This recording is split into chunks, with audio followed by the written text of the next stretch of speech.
Hello, we're back playing Final Fantasy XIII. Sorry, this is me re-recording again. Remember, this is the middle of the 3 episodes that are messed up, and my apologies for that.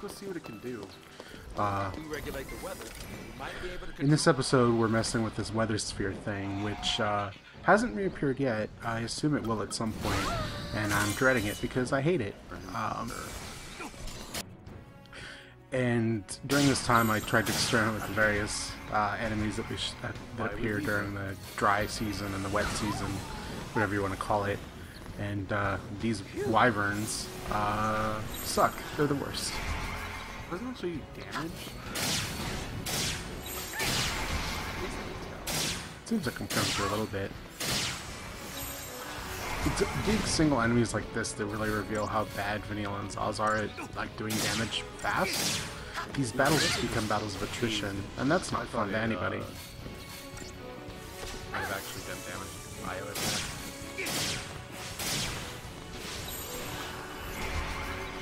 You'll probably hear my voice coming through on the bottom of these, but I'm gonna talk over a battle like this without too much concern because I don't think I say much of anything of import here.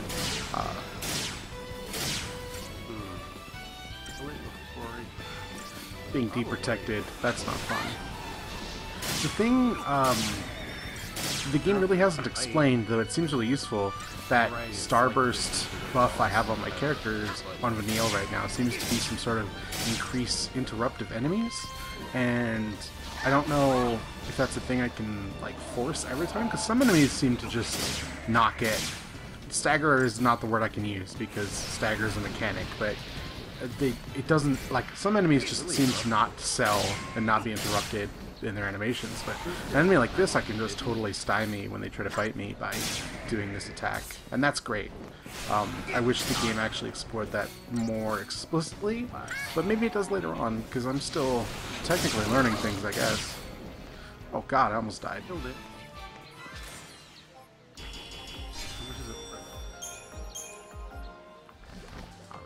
But yeah, these 3 episodes are going to be a mess. This is the middle one. We'll do the next one after this. Will also be this recording. And then we'll go back to the live commentary, and it shouldn't hopefully not happen again.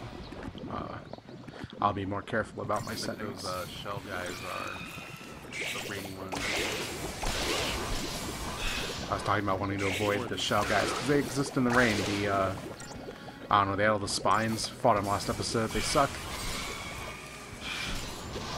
I don't want to fight them, but the wyverns are not fun either. At least the tomatoes are easy to kill. You know, I take that back. Vanille and Zaz aren't exactly great in a big group like this either. They're just not enough. When you get to Lightning and Hope, like, at least they can get stuff done.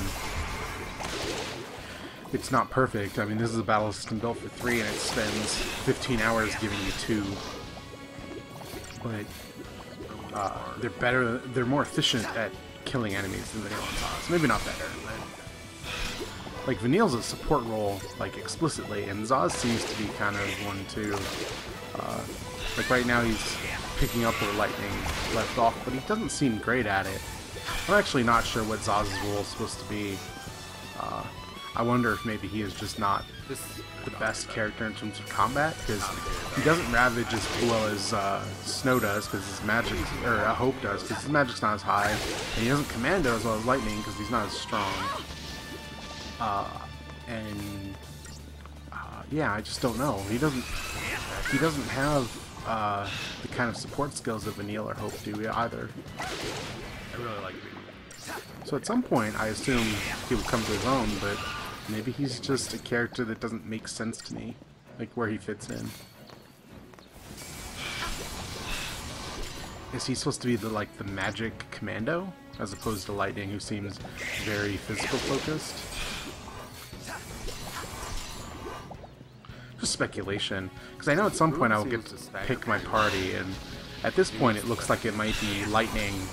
I'd like Fang, but I don't know what she does that's more interesting than Lightning. I assume you have to have Lightning. So it'd be Lightning, Vanille, and probably Hope, even though I'm not, like, huge on Hope. He's really good at what he does.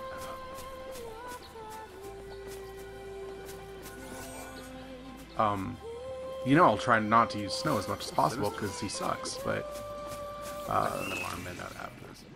those three characters are the ones with the most defined roles. Like, both Vanille and Hope are really good at magic when they need to be, and one of them does buffs, and one of them does debuffs on enemies, and they both do that really efficiently. They can both medic really well. I mean, Lightning can medic too, but Lightning seems to be the most efficient damage dealer I've got. So why wouldn't I use those three in tandem? They seem pretty unstoppable. I'm just really adverse to using Snow. Maybe he gets good, but he doesn't seem good. I don't like his punches. They're not efficient. When we get back to Snow soon, I have a lot of trouble with how short his punches can be. Whereas Lightning does a lot of sweeping attacks.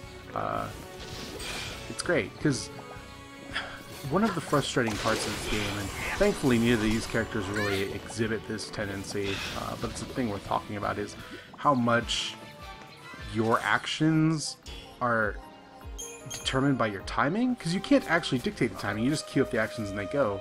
But if you're attacking an enemy and the enemy decides to leap out of the way, you're not going to hit the enemy. It's one of the tension points that make me glad that Final Fantasy XV seems to be going into a strict action RPG route, because this game struggles at the part where in an action RPG, evasion is a major part of the game, and in this game, like, you can evade, but there's nothing you can do to, like, chase after the enemy to make sure your strike lands when they're going to evade. It just doesn't work that way.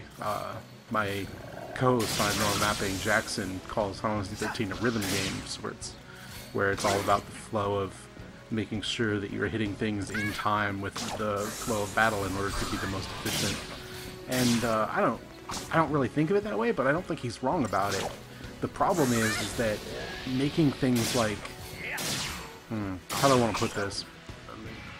The requirement of this game that you are on rhythm, but you can't dictate the rhythms of the enemies who are working against you, makes it where sometimes even your best intentions just fall apart through no fault of your own.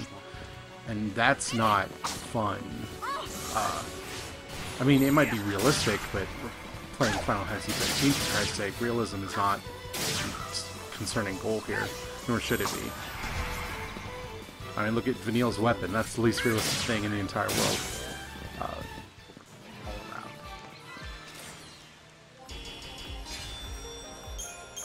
That starts our trouble, though. Not good. Yeah, the voice is cutting out really badly on this episode. I think this episode is almost entirely battles, so I'm probably just going to talk over all of it and and just lower the volume of the game so you won't hear my clipping in and out. It's going to be a bit messy, I know, but hopefully I can get the mix good enough where it's not too distracting. I think the only courtship chance on the game. Just worried about the courtship dance in this battle, I remember. It doesn't seem like when the enemies are called in, you get that much extra for how many enemies you end up fighting, because I don't know if it's this battle or in a future battle, we end up fighting about like 8 frogs, and it doesn't seem like I get 8 frogs worth of CP. Admittedly, the ones that get called in aren't particularly strong, but it's a lot of enemies. It's a long battle. Don't blitz. And here we go. Good old courtship dance.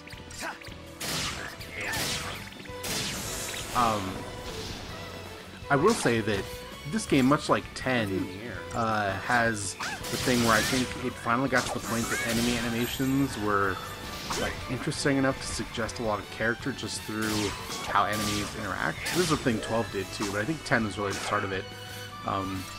Maybe a few enemies like the trivia mouse in 9 does this a bit, but there's a sense that, oh, you kind of get what these frogs' character are. Like, even though they are clearly wild animals, they seem mischievous. They're clearly social animals because they come in forces like this, and they always attack in like pairs. There's always animals that are dancing or doing things that suggest certain I don't want to say character like emotions or mindsets, but there's certain characteristics to their like, cultural standpoint. Like, it would be interesting for a game like this to explore the what's the word? Anthropology? Would that be the word here? Of the enemy, like the wild animals in this world. It's outside the scope of the story they're telling, but I do like how realistically social and animalistic the animals feel when you fight them, as opposed to like the soldiers that will fight who just kind of run and patrol and rather dull. Like, all of these enemies show unique characteristics every time you come across them, whether it's pack hunting, or they interact in interesting ways with other animals, or they exhibit special attacks that are unique to those. I think of those owls with their like buffing dance, and it's clear that like one gender of those owls does the buffing dance, and the other gender does all the attacking and hunting, and that's how the social structure is set up. And that stuff is gameplay relevant because it makes for interesting battles, but it also suggests like a certain fact of the world. I mean, it's not even like a particularly novel fact, but it does flesh out a world that otherwise feels often kind of empty. I know I've talked about this plenty of times before, but the world of 13 can often feel really sterile, but the one place it absolutely does not feel sterile is in how the enemies interact among themselves and to you. It always feels like enemies have a lot of like various moves, even if they just kind of go through like a cycle, not dissimilar to your own. And those moves are suggestive in, I think, an interesting way anyway. This is totally turned into an episode not about what I was originally recording about. I think I was just complaining about the frogs and about this weather dynamic. My problem with this weather dynamic is it turns navigation into a puzzle, but a puzzle that's punished at all ends by battles. Like when you redo the weather trigger, all the enemies reset, so it discourages experimentation because you don't want to reset the weather and then have to backtrack and run into enemies you already fought. And it essentially doubles the length of time you're spending in an area without actually giving you novel content. And especially in a game that is so linear as this, the only time, like any time that you are hindered in progressing at a reasonable clip, the game feels very slow and very tedious because so much of it is like the same loop over and over again. It has to keep feeding you new environments and new content, or else it just feels like all of the artifice falls away and you're left with, I am running through a corridor, a nicely rendered corridor, but a corridor fighting over and over again, and not even in particularly interesting ways, especially not in these sections where, like, you know, you fight the frogs 1 or 2 times and you understand how they work, and then you fight them 10 more times, and it's not interesting, it's not appealing. Oh, we're done. Well. 4 stars. I'm at least consistently getting good stars in this area. It's not always been true. Razorbacks? Much rather fight the gorillas than fight any.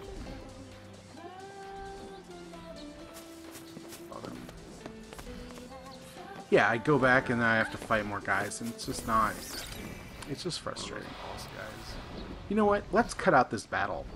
There's nothing interesting here. Oh, what a mess. Okay, and we're back. We got 5 stars on that. Go get that item. That was a long battle. I'm glad that I can just say, let's cut this out. In fact, we might just cut out all the battles in this episode, because I don't really have a whole lot to say over the top of this. This is going to be a short episode, but that's okay. So we'll be back when we kill all of these flank scores. Okay, so that went pretty well too.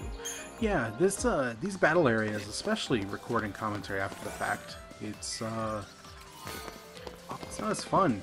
It's not as fun as playing it. It really isn't. It's so frustrating. I apologize so much for having to do these 3 episodes this way. And if I had to record all of my audio after the fact like this, I would never ever play video games again, I think. I'm not going to do editing on this one because this battle is going to take about 3 seconds. But it's a mess. Ruin seems... I don't know. Oh, this is when I discovered that guy's a palette swap. There's a palette swap of those easy ones, I think. Even though I think I've been fighting them for a while at that point.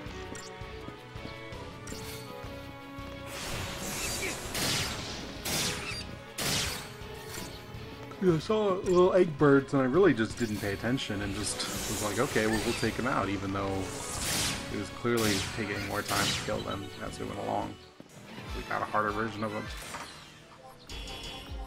I actually like when 3D games do palette swaps because it's kind of hilarious to me. Because it seems like a decision that is such a holdover from pre-polygonal models. When you could only source so much sprite data.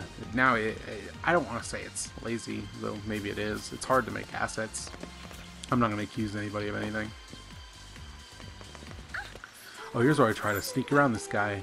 It goes about as well as you could expect, because I go along this edge, and I get caught. Oh, God. I'm going to cut this, because I die pretty rapidly, actually. Because this battle too tough for Vanille and Zaz to fight. I'm sorry.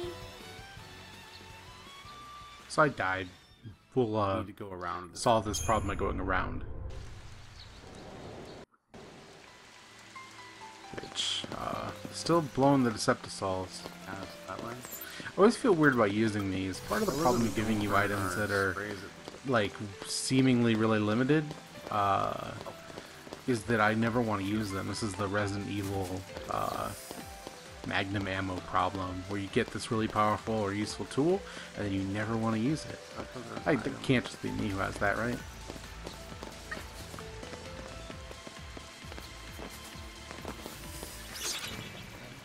Anyway, we'll cut the battle here, because it's also not particularly interesting.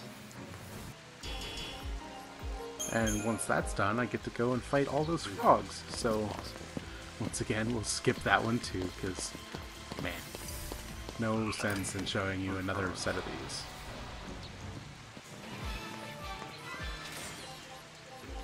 Alright, we finished that one. Did not go as well. We had a rough time. Got a lot of damage taken. This is... Watching these back, it strikes me just how tedious some of these battles are. I don't think this game I'm going to be trimming out battles, but it's a thing that I should think about for future LPs. This is meant to be kind of a secondary series, just to force me to actually finish this game.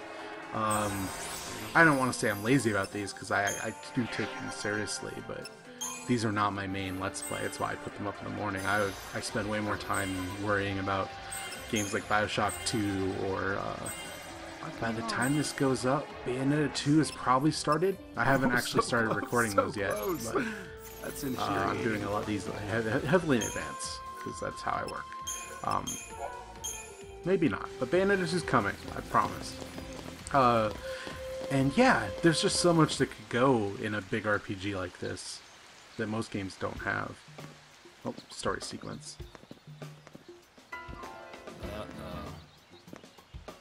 That's not good. What do we do?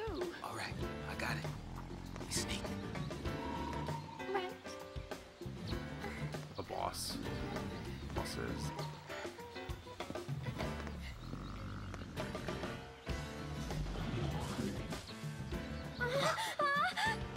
Just too much to ask to cut me one break, isn't it?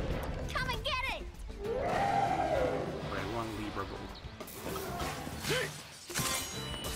And then we fight a big giant boss. Two of them, actually. These guys are an interesting boss just because it is such a battle of attrition, because they are both really strong, and it doesn't seem like there's a quick path to defeating them other than they're both weak to poison. It's just Vanille and Zaz slowly whittling them away. And thank God I have Esna to take off Deep Protect, though. Spoiler, I think I lose this battle the first time and don't discover that until the next battle. But Deep Protect hurts. It hurts so much. Poison this guy. Why would we not go after him? And I actually really like that. I like an RPG that has status effects that are meaningful and encourages you to use them. It's a thing that I think earlier Final Fantasies actually don't do a good job of. Again, probably 10 is where I really start thinking the stats effects is the thing that's really useful, because haste in that game is so powerful. And maybe that's not a stats effect, but I certainly think of it that way. Like a game like Shin Megami Tensei or exploiting weakness, like those games are all about exploiting weaknesses in really important ways. As opposed to a game like 7, you know, or 8 especially. I remember my memory being a game where you could just kind of hit things until they fall over.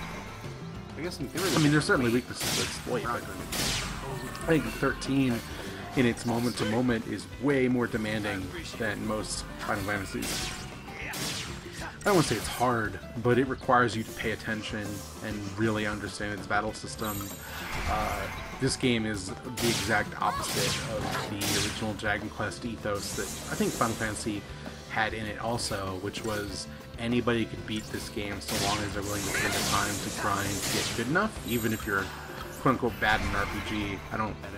I'm not sure I quite understand fully what bad in an RPG would mean, other than not paying attention to like weaknesses and what your party can do, but